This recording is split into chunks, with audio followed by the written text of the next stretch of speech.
இசையால் நம் நெஞ்சங்களை ஆளும் இளையராஜா அவர்களுக்கு எத்தனையோ புகழ் மகுடங்கள், பாராட்டு மாலைகள், பத்மபூஷன், பத்ம விபூஷன் போன்ற பட்டங்கள் இருந்தாலும்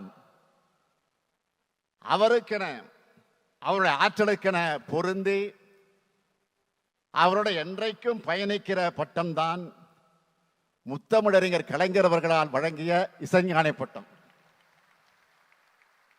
அது பட்டமா இல்ல பெயராவே நிலைச்சிடுச்சு.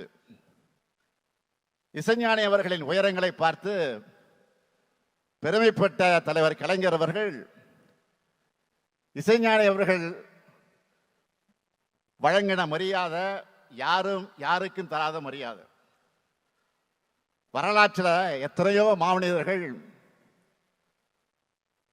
ஒரே பிறந்த நாளை கொண்டாடக்கூடியவங்களாக இருப்பாங்க. ஆனா யாரும் இன்னொருத்தருக்காக தன்னுடைய பிறந்த நாளை மாத்திட்டது கிடையாது.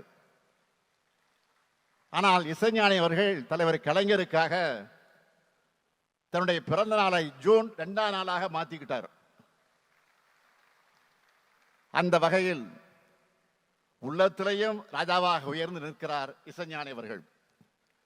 தமிழாலும் இசையாலும் உயர்ந்து கலைஞருக்கும் இசைஞானிக்கும் இருந்த நட்பு தனிப்பட்ட முறையில் என்னால் மறக்க முடியாத நிகழ்வுனா, என்னுடைய மகள் செந்தாமரை அவருடைய நாட்டிய அரங்கேற்றத்தில் இளையராஜா அவர்கள் பங்கேற்று வாழ்த்தினார்.